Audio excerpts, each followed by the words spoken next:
పిల్లలు. మనింట్లో పాలు, పెరుగు కనబడితే చాలు పిల్లి చప్పుడు చేయకుండా అడుగులో అడుగు వేసుకుంటా వచ్చి గుటుక్కున లాగించేసి చటుక్కున మాయమై పోతా ఉంది గదా. మనం పాలగిన్నెలు, పెరుగు గిన్నెలు దానికి దొరకకుండా ఎంత జాగ్రత్తగా దాచినా దాని బాధ నుంచి తప్పించుకోలేకపోతా ఉన్నాం గదా.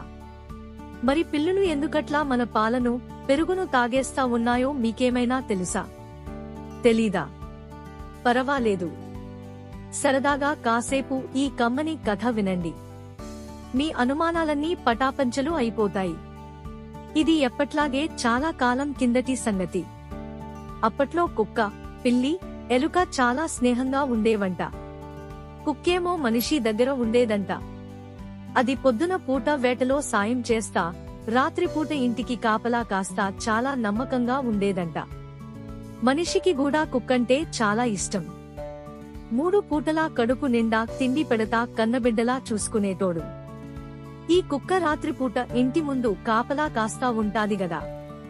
ఆ సమయంలో పిల్లి, ఎలుక అక్కడికి చేరుకునేవి. 3 కబుర్లు చెప్పుకుంటా, ఆటలు ఆడుకుంటా రాత్రుళ్లంతా సరదాగా గడిపేవి. మనిషికి తన పెళ్ళామంటే చాలా చాలా ఇష్టం. ఆమె కోసం ఏదైనా అపురూపమైనది కానుకగా తెచ్చియాలని బాగా ఆలోచించాడు. అక్కడికి చాలా చాలా దూరంలో ఒక రత్నాల కొండ ఉందంట. అక్కడికి పోవడం చాలా కష్టమంట. అయినా సరే పెళ్ళాం కోసం పోవాలనుకున్నాడు. అడవులు దాటాడు, కొండలు దాటాడు, నదులు దాటాడు, మైదానాలు దాటాడు. అట్లా 7 పగళ్లు 7 రాత్రులు ప్రయాణించి చిట్టచివరికి ఆ కొండను చేరుకున్నాడు. కొండంతా అంగుళం అంగుళం గాలించి ఎవరూ, ఎప్పుడూ, ఎక్కడా చూడనంత అందమైన రత్నాలు రంగురంగులవి ఏరుకొచ్చాడు. వాటితో ఒక చూడముచ్చటైన దండ చేశాడు. అది తీసుకుపోయి ప్రేమగా పెళ్ళానికిచ్చాడు. ఆమె దాన్ని మెడలో వేసుకొని ప్రతి ఇంటి తలుపు కొడతా అక్కా చూసినావా, వదినా చూసినావా అంటా కనబడినోళ్లకంతా చూపించుకుంటా తెగ మురిసిపోయింది. అట్లా కొద్ది రోజులు గడిచిపోయాయి. ఒకసారేమైందంటే ఊళ్లల్లో దొంగతనాలు ఎక్కువైపోయాయి. చీకటి పడితే చాలు దొంగలు గుంపులు గుంపులుగా దాడి చేస్తా ఎక్కడివక్కడ మాయం చేయసాగారు. దాంతో ఆ మనిషి రత్నాల హారాన్ని తీసుకుపోయి ఒక చెట్టు కింద గుంత తవ్వి అందులో జాగ్రత్తగా దాచిపెట్టాడు. కుక్కను పిలిచి, జాగ్రత్త, ఇదంటే నా పెళ్ళానికి ఎంతిష్టమో నీకు తెలుసుగదా. అటూ ఇటూ కదలకుండా కంటికి రెప్పలా కాపాడు. ఏమాత్రం అనుమానమొచ్చినా సరే, ఏ సమయంలోనైనా సరే నన్ను లేపు అని చెప్పాడు. కుక్క సరేనని ఆ గుంత దగ్గరే కాపలా కూర్చుంది. చీకటి పడగానే ఎప్పట్లాగానే పిల్లి, ఎలుక అక్కడికి వచ్చాయి. రా మిత్రమా, ఆడుకుందాం అంది పిల్లి. కాని కుక్క అక్కడి నుంచి ఇంచుగూడా పక్కకు కదలకుండా, ఈరోజేమీ ఆటలొద్దులే మిత్రమా, ఇక్కడే కూచోని ఏవైనా కబుర్లు చెప్పుకుందాం అంది. ఎప్పుడు చూసినా గాలికి కదిలే కొమ్మలెక్క సరసరసర చలాగ్గా అటూ ఇటూ కదిలేది కాస్త అట్లా మూగెద్దులెక్క ఒక్కచోటనే కూర్చునేసరికి పిల్లికి అనుమానమొచ్చింది. ఏంది మిత్రమా, ఏమైంది? నువ్వేదో దాస్తా ఉన్నావు, చెప్పకుంటే మామీదొట్టే అంది. దాంతో కుక్క, అయ్యయ్యో, అంతంత పెద్ద పెద్ద మాటలనొద్దు మిత్రమా, ఈ ప్రపంచంలో మీకన్నా ఏదీ నాకెక్కువ కాదు. కాని రహస్యం గడప దాటితే ఊరు దాటుతుందంటారు గదా, అందుకే చెప్పలేదు. ఇది మీ మనసులోనే ఉంచుకోండి అంటూ జరిగిందంతా చెప్పింది. దాంతో సరేలే అని పిల్లి, ఎలుక అక్కడే ఆడుకున్నాయి. తరువాత రోజు పొద్దున్నే కుక్క ముందు రోజంతా బాగా మేల్కొని అలసిపోవడంతో నిద్రనాపుకోలేక అట్లాగే ఆ చెట్టు కిందనే నిద్రపోయింది. అప్పుడు పిల్లి ఎలుకను పిలిచి, మిత్రమా, నాకు నిన్న కుక్క చెప్పినప్పట్నుంచి ఆ రత్నాల హారం ఎట్లా ఉంటాదో చూడాలని మనసు తెగ లాగేస్తా ఉంది. ఒక్కసారి దాన్ని తీసి చూద్దామా అంది. దానికి ఆ ఎలుక, వద్దు మిత్రమా, ఏదైనా అనుకోకుండా జరగరానిది జరిగితే మాట పోతాది అంది. కాని పిల్లి వినలేదు. అది వద్దు వద్దంటున్నా వినకుండా మట్టసంగా అడుగులో అడుగు వేసుకుంటా పోయి చప్పుడు కాకుండా గుంత తవ్వింది. రత్నాల హారాన్ని తీసుకొని మరలా గుంతను ఎట్లున్నేది అట్లాగే బూడ్చేసింది. ఆ రత్నాల హారం ధగధగలాడతా చూస్తానే కళ్ళు చెదిరిపోయేలా చూడముచ్చటగా ఉంది. అబ్బా ఎంత ముద్దుగుందిది, ఒక్కసారైనా ఇట్లాంటిది వేసుకొని ఈ బ్రతుకు బ్రతకడం కన్నా సావడం మేలు అంటూ ఎలుక వద్దు వద్దంటున్నా వినకుండా దాన్ని మెడలో వేసుకొని ఆ గుట్ట మీద నుంచి ఈ గుట్ట మీదకు, ఈ గుట్ట మీద నుంచి ఆ గుట్ట మీదకు ఎగురుకుంటా దుముకుకుంటా మురిసిపోసాగింది. అట్లా ఎగురుతా ఉన్నప్పుడు అనుకోకుండా దండ ఊడి కింద ఎక్కడో పడిపోయింది. అక్కడ గడ్డంతా చాలా ఎత్తుగా, గుబురుగా, చిక్కగా ఉంది. దాంతో పిల్లి, ఎలుక కలసి ఎంత వెదికినా వాటికి దండ దొరకలేదు. దాంతో పిల్లి, మిత్రమా, ఇట్లా జరుగుతుందని నేను కొంచెం కూడా ఊహించలేదు. ఈ సంగతి మనిద్దరి మధ్యే ఉంచు.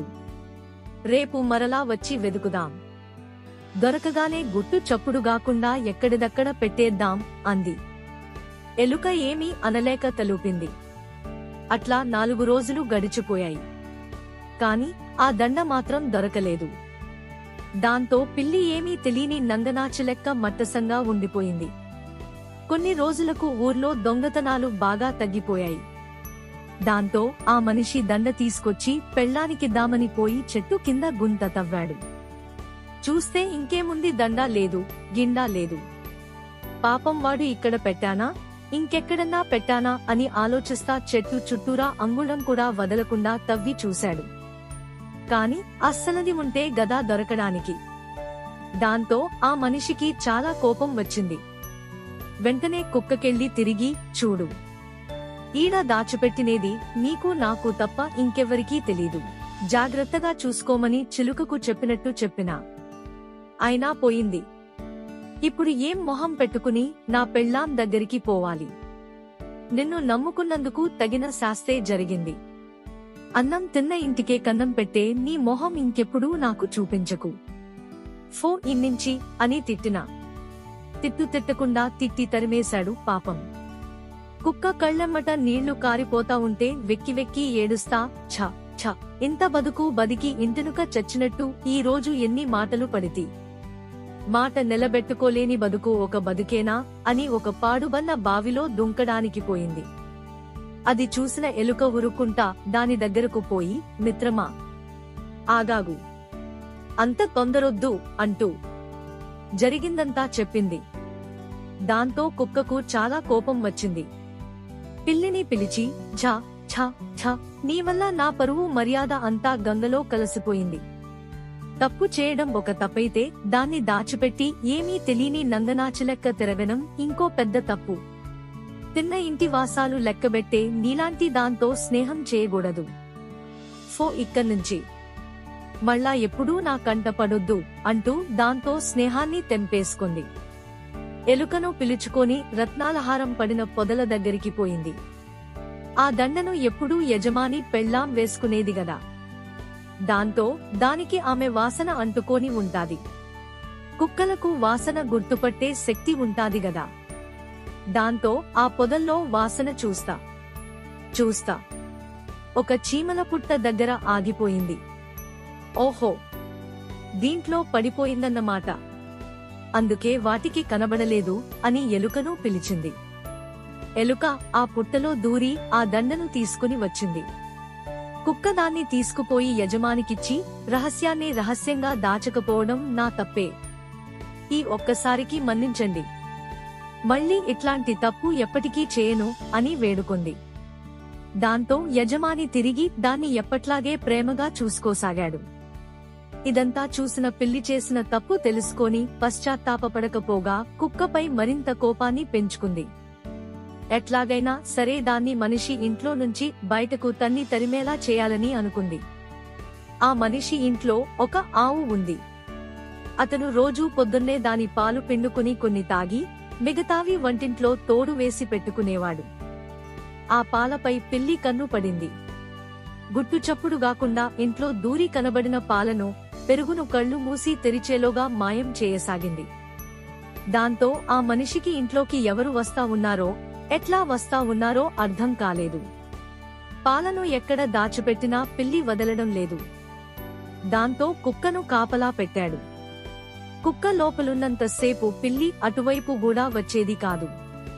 కాని అది కొంచెం పక్కకి వెళ్ళిందంటే చాలు, చటుక్కున వచ్చి లటుక్కున మాయమయ్యేది. దాంతో ఎన్ని రోజులైనా కుక్క కూడా ఏమీ కనుక్కోలేకపోయింది.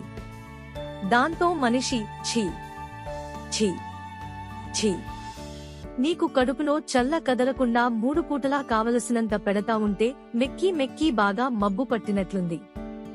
ఇంకో వారంలోగా కనుక్కోలేదనుకో, ఇంక నువ్వు నా ఇంట్లో ఉండాల్సిన అవసరం లేదు అని హెచ్చరించాడు. దాంతో కుక్క రాత్రనక పగలనక నిద్రపోకుండా కాపలా కాయసాగింది. కాని దొంగెవరో తెలుసుకోలేకపోయింది. రోజూ యజమాని చేత ఒకటే తిట్లు ఏమి చేయాలా అని ఆలోచించి ఎలుకను పిలిచింది. మిత్రమా, కంటి నిండా నిద్రపోక ఎన్ని రోజులైందో తెలుసా? నువ్వే నాకు సాయం చేయాలి అంటూ జరిగిందంతా చెప్పింది. ఎలుక సరేనని వంటింట్లో ఓ మూల దూరి ఎవరికీ కనబడకుండా దాచిపెట్టుకుంది. కుక్క కాసేపు అటూ ఇటూ తిరిగి బయటకు పోయింది. అది అట్లా పోవడం ఆలస్యం పిల్లి ఇంట్లోకి దూరింది. అది ఎలుకను కనుక్కోలేకపోయింది. దాంతో ఎవరూ లేరులే అనుకోని గిన్నెలో ఉన్న పాలనంతా నున్నగా తాగేసి మాయమైంది. ఓహో, ఇదన్నమాట సంగతి అనుకోని ఎలుక జరిగిందంతా కుక్కకు చెప్పింది. దాంతో కుక్కకు పిచ్చి కోపం వచ్చింది. ఇంతకు ముందు తప్పు చేసినా స్నేహితుడే గదా అని ఊరికే తిట్టి వదిలేసినందుకు బుద్ధి తెచ్చుకోక మళ్ళా నన్నే వీధిపాలు చేయాలని చూస్తాదా? దొరకని దాని సంగతి చెప్తా అంది. ఆ రోజు నుంచి పిల్లి కనబడితే చాలు పూనకం వచ్చిందాల్లా ఊగిపోతా తరిమి తరిమి కొట్టసాగింది. కుక్కకు ఈ సంగతంతా ఎలుకే చెప్పిందని పిల్లికి తెలిసిపోయింది. దాంతో దానికి ఒళ్ళు మండి, ఏమే, గింతగూడా లేవు, నన్నే పట్టిస్తావా? ఉండు నీ పని చెబుతా అని ఎలుక కనబడితే చాలు వెంటపడడం మొదలుపెట్టింది. అట్లా కుక్క పిల్లిని, పిల్లి ఎలుకను ఇప్పటికీ వెంటాడుతున్నాయి. అంతేగాదు, పిల్లి మనిండ్లల్లో పాలు, పెరుగు కనబడే చాలు మాయం చేస్తా అందర్నీ సతాయిస్తా ఉంది.